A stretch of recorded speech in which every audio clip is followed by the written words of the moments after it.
Hello students, मेटजी exam channel में आपका फिर से स्वागत है। My name is Ankush Kalra and I am your science teacher for class 9th and 10th। Students, मैं आशा करता हूँ कि हमारा फाउंडेशन कोर्स आपकी हेल्प कर रहा होगा आपके 9th एंड 10th के बेसिक्स को क्लियर करने में। और मुझे उम्मीद है कि हमारी वीडियोस आपको पसंद आ रही होंगी। आज हम फिजिक्स क्लास 10th का chapter light, reflection and refraction का पार्ट 3 देखेंगे। आज का हमारा टॉपिक है spherical mirrors and important terms related to it. Students, पिछली वीडियो में हमने देखा था कि एक मिरर बनता कैसे है और एक प्लेन मिरर से जो इमेज बनती है उसकी प्रॉपर्टीज क्या होती हैं। तो मेरा आपसे ये सवाल है, क्या मिरर का सरफेस सिर्फ प्लेन होता है? क्या होगा अगर मिरर का रिफ्लेक्टिंग सरफेस प्लेन की जगह कर्व्ड हो जाए, ऐसा या फिर ऐसा? और इन सिचुएशन में इमेज का क्या होगा? क्या वो इन सिचुएशन में भी वैसी ही बनेगी जैसे प्लेन मिरर में बनती है, virtual erect, size of image equal to the object और बाकी सारी प्रॉपर्टीज? तो चलिए जानते हैं। स्टूडेंट्स, कर्व मिरर का सबसे कॉमन एग्जाम्पल जो हम सभी के घर में होता है वो है स्पून। स्पून के दो सरफेसेस होते हैं, एक आउटसाइड सरफेस और एक इनसाइड सरफेस। इनसाइड सरफेस वो जिसमें हम खाना खाते हैं। और सबसे ज़्यादा यूज होने वाले कर्व मिरर स्फेरिकल मिरर हैं। और स्फेरिकल मिरर क्या है, चलिए जानते हैं। स्फेरिकल मिरर स्फेयर के सरफेस का एक पार्ट होते हैं। दो तरीके के स्फेरिकल मिरर होते हैं, कॉनकेव और कॉन्वेक्स। कॉनकेव मिरर वो होते हैं जिनका रिफ्लेक्टिंग सरफेस कर्व्ड इनवर्ट्स होता है, अंदर की तरफ को कर्व होता है।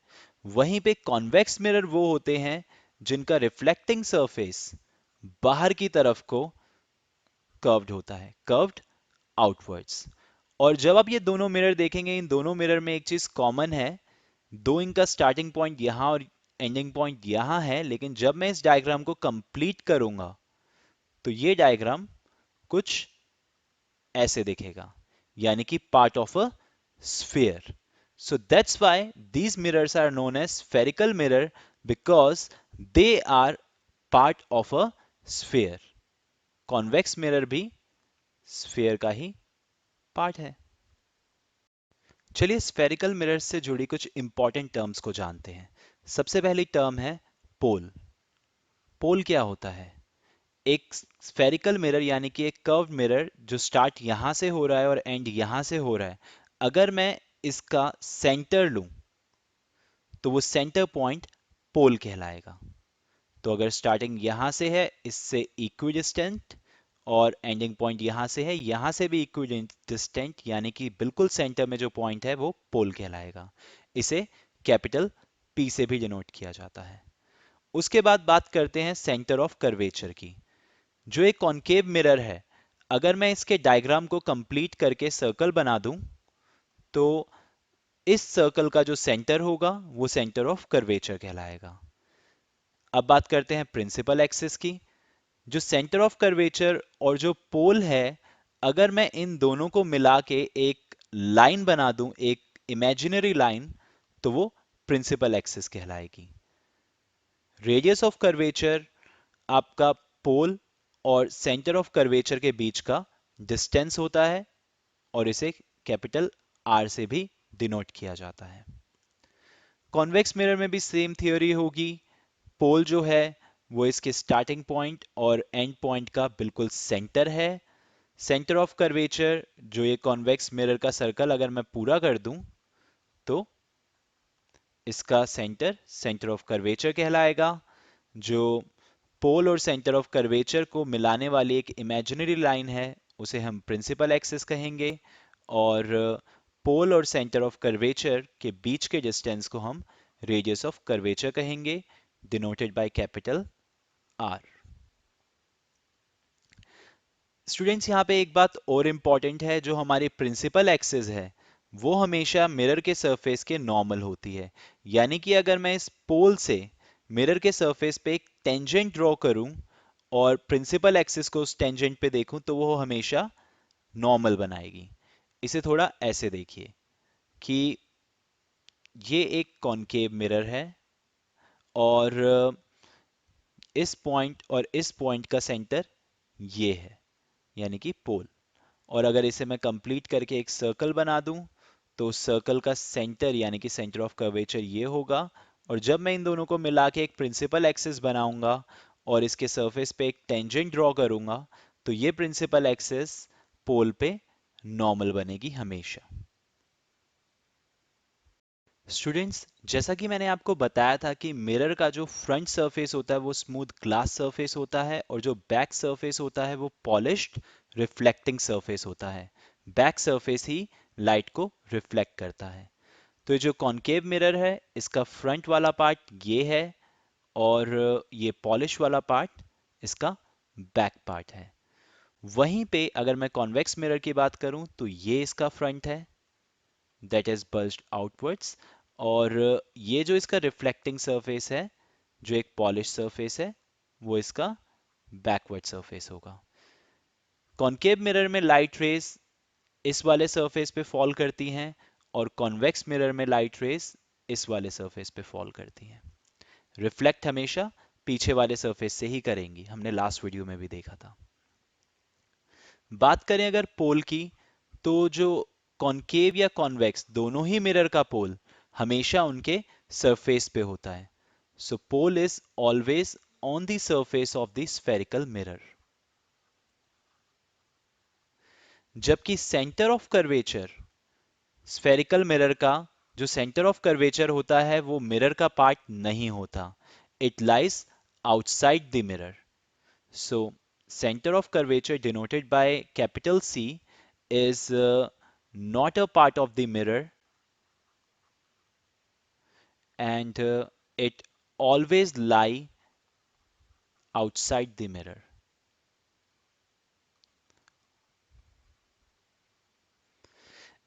इसके अलावा स्टूडेंट्स, जो कॉनकेव मिरर का सेंटर ऑफ कर्वेचर होता है वो हमेशा उसके फ्रंट में होता है और जबकि कॉन्वेक्स मिरर का सेंटर ऑफ कर्वेचर हमेशा उसके बैक में होता है। तो अगर यहाँ आप सेंटर ऑफ कर्वेचर देखें तो ये इसके मिरर के बैक है और यहाँ आप सेंटर ऑफ कर्वेचर देखें तो ये इस मिरर के फ्रंट में है। जो स्फेरिकल मिरर की इंपॉर्टेंट टर्म्स हमने पढ़ी ये सारी उनकी डेफिनेशंस हैं। Pole, the pole is the centre of the reflecting surface of a spherical mirror. Centre of curvature, the reflecting surface of a spherical mirror forms a part of the sphere and the center of the sphere is known as the center of the curvature. Radius of curvature. It is the distance between the center of the curvature and the pole. Principal axis.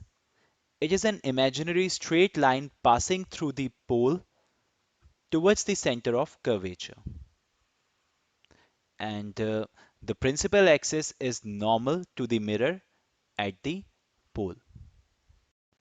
इसके अलावा spherical mirror की दो important definitions और हैं, principal focus and focal length. तो इन दोनों definition को सबसे पहले कॉनकेव मिरर से समझते हैं। तो एक कॉनकेव मिरर जो है वो एक ऐसा है, ये इसका फ्रंट सरफेस है, ये इसका बैक पॉलिश सरफेस है और इस पे हम मान लेते हैं कि 5 इंसिडेंट रेज आई, 1 2 3 4 and 5। As per first law of reflection, जो ये पहले वाली रे है ये जब इस पे इंसिडेंट करेगी तो जिस पॉइंट पे इंसिडेंट करेगी वो पॉइंट ऑफ इंसिडेंस है।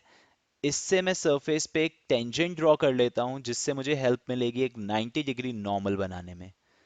तो जो ये इंसिडेंट रे और नॉर्मल के बीच का एंगल है वही इंसिडेंट रे, सॉरी वही नॉर्मल और रिफ्लेक्टेड रे के बीच का एंगल होगा। तो जो इंसिडेंट रे मेरी ऐसे आई उसकी रिफ्लेक्टेड रे ऐसे जाएगी। सिमिलरली जो ये सेकंड रे है इसकी रिफ्लेक्टेड रे ऐसे जाएगी, जो ये फोर्थ रे है इसकी रिफ्लेक्टेड रे ऐसे जाएगी, जो ये फिफ्थ रे है इसकी रिफ्लेक्टेड रे ऐसे जाएगी। रही बात थर्ड रे की, ये थर्ड रे अगर आप देखेंगे तो ये प्रिंसिपल एक्सिस के पैरेलल जा रही है, कि प्रिंसिपल एक्सिस के बिल्कुल ऊपर से जा रही है, जिसे बोलते हैं इंसिडेंट रे भी इंसिडेंट हो गई प्रिंसिपल एक्सिस पे। कमाल की बात है। और जब इस इंसिडेंट रे का मैं नॉर्मल ड्रॉ करूंगा सेंटर पे टेंजेंट बना के, तो वो नॉर्मल और इंसिडेंट रे के बीच का एंगल जीरो हो जाएगा। और अगर नॉर्मल और इंसिडेंट रे के बीच का एंगल जीरो है, angle i equal to angle r, तो एंगल आर भी जीरो हो जाएगा।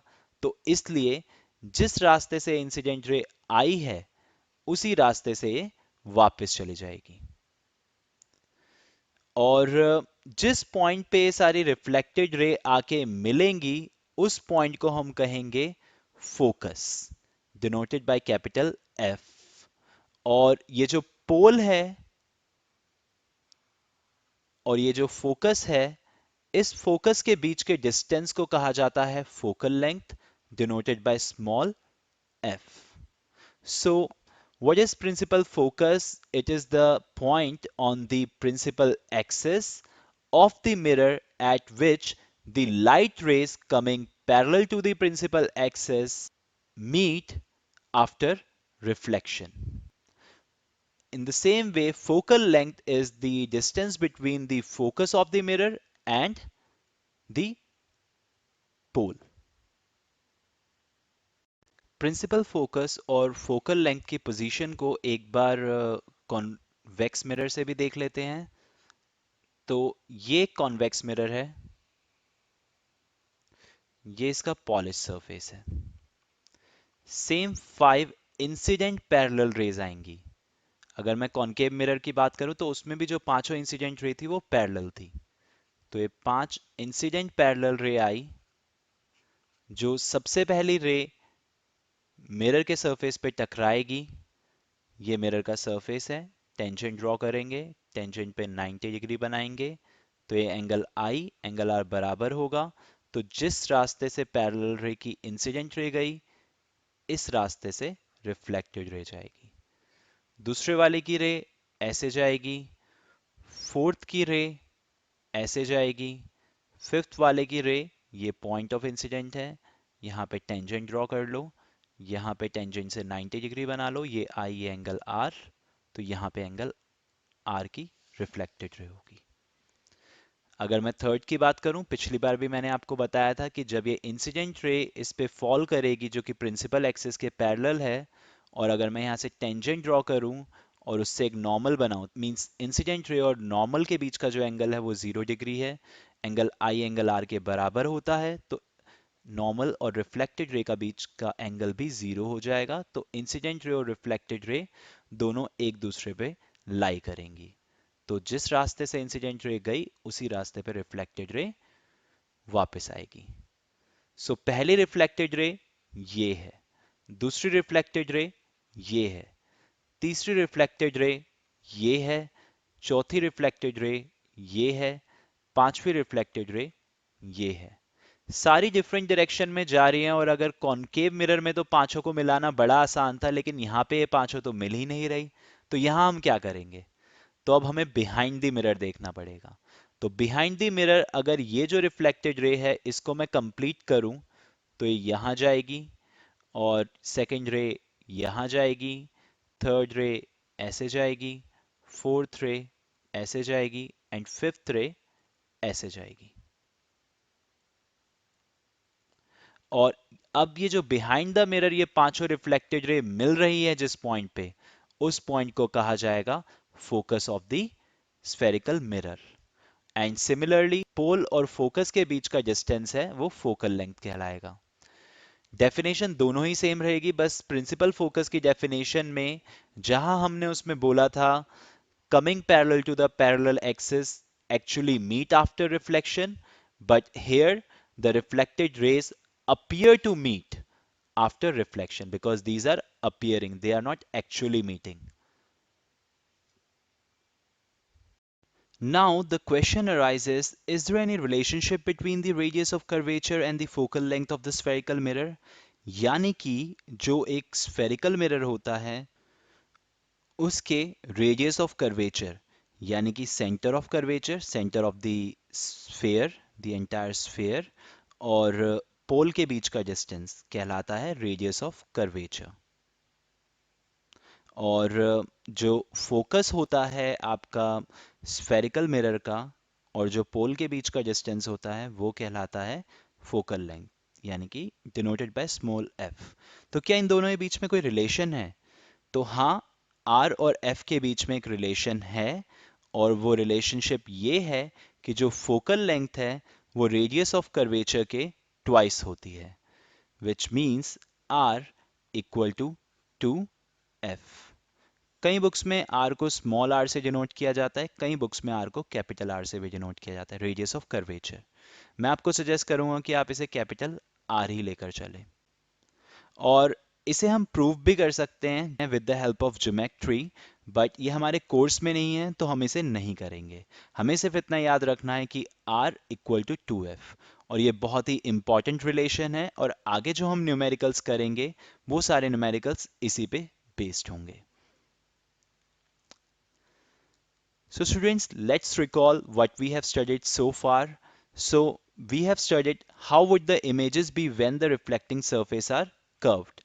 लास्ट टाइम हमने प्लेन पढ़ा था, और आज के वीडियो में हमने पढ़ा कि कर्व्ड मिरर में इमेजेस कैसे फॉर्म होती हैं।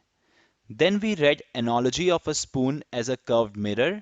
स्पून का जो आउटसाइड बल्ज पार्ट होता है, it's like a convex mirror, and जो इनसाइड वाला पार्ट होता है it's like a concave mirror. उसके अलावा हमने पढ़ा कि स्फेरिकल मिरर्स क्या होते हैं, कॉनकेव मिरर, कॉन्वेक्स मिरर की डेफिनेशन पढ़ी हमने, स्फेरिकल मिरर से रिलेटेड इंपॉर्टेंट टर्म्स पढ़ी, pole, centre of curvature, radius of curvature, principal axes, and then हमने पढ़ा relationship between radius of curvature and focal length of a spherical mirror. I hope कि आपको ये video पसंद आई होगी। ऐसी ही वीडियोस के लिए चैनल को सब्सक्राइब कीजिए, वीडियो को लाइक कीजिए, कमेंट कीजिए, शेयर कीजिए। Thank you.